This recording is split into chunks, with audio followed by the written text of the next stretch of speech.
Good evening, everyone. One second.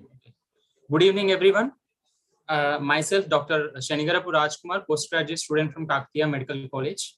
My abstract number is 115, and my topic is cryptococcuria as a manifestation to disseminated cryptococcosis.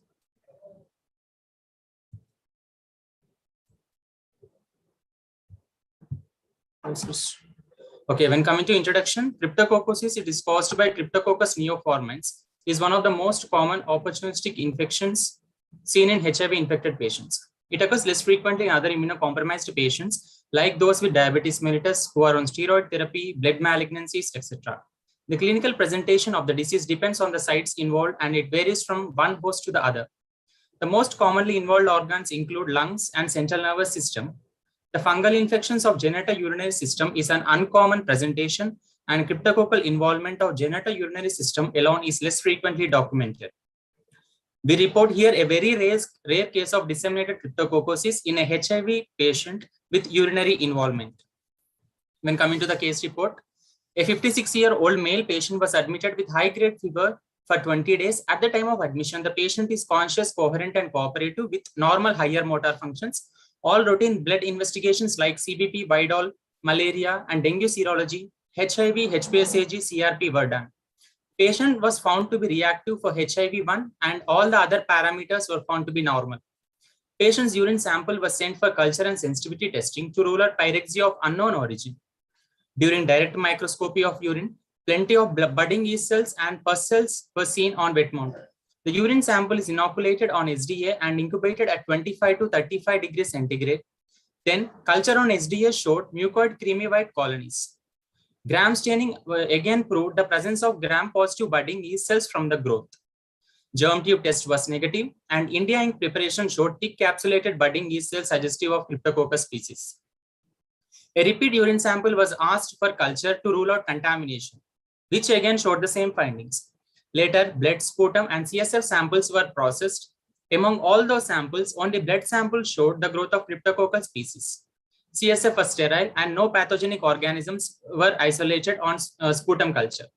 For species identification, Vitek MS and urease test was done, which confirmed the growth as Cryptococcus neoformans. Here, these are the two pictures. In the first picture, here we are seeing negative staining with India ink showing capsulated budding yeast cells, and figure B showing direct urine microscopy showing budding yeast cells.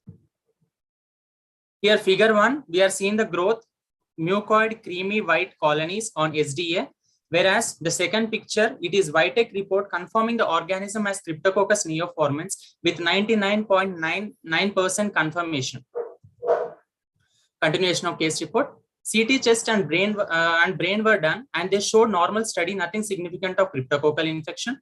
His CBP, LFT, serum electrolytes are within range, but CD4 count was just 44. Random blood sugars measured 131 mg%.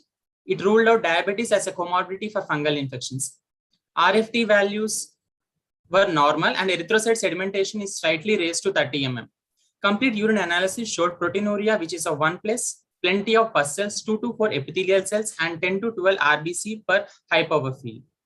He had no history of steroid intake or any other drug intake. Thus, all the above investigations and their findings ruled out to be of disseminated cryptococcosis with non-involvement of CNS, which is quite rare. Now, the patient is currently on both antiviral and antifungal medications and is alive. Now, coming to significance or conclusion of my report. Generally, the diagnosis of disseminated cryptococcosis is made from analysis of CSF sample, but urine is an easy to obtain sample that can be used to search for cryptococcal species. Although cases of cryptococcuria exist in disseminated cryptococcosis with CNS involvement, this is a rare case where CNS involvement is not seen. Here, we conclude that cryptococcuria is a clue to diagnose disseminated cryptococcosis. Therefore, identification of cryptococcus from urine sample helps in early diagnosis and treatment. Coming to discussion part, Cryptococcus neoformans has a complex polysaccharide capsule with antiphagocytic properties. Low concentration of anti-cryptococcal antibodies, typically immunoglobulin M, are normally found in immunocompetent people because of daily exposure. Although exposure in some regions of the world is nearly ubiquitous, this organism rarely causes clinically important infections in immunocompetent hosts. In contrast, it has become a notable opportunistic infection in those possessing a compromised cell-mediated immune response. Cryptococcus neoformans, where neoformans is a species predominantly reported in immunocompromised patients, while Cryptococcus neoformans, where gattii, that is Cryptococcus gattii infection has been associated with immunocompetent patients. Disseminated Cryptococcus is defined by a positive culture from at least 2 sites or a positive blood culture. In our present case, the positive culture was obtained from 2 sites, that is urine and blood. The case of cryptococcal infection in an immunocompetent host have been reported and primarily include either pulmonary or CNS manifestations or cutaneous lesions. History of a hobby or occupational exposure to soil, dust, sticks, or bird feces are noted in most of the cases. However, there is no such history associated with the present case. It is important to recognize, however, that untreated cryptococcal infections has resulted in severe pulmonary infections with respiratory failure or systemic dissemination even in immunocompetent hosts. Cryptococcosis is a sentinel infection that signals the perturbation of human immune response. So in-time diagnosis and treatment are mandatory for good outcome of the patient. These are those references that which I have cited in this paper. Thank you.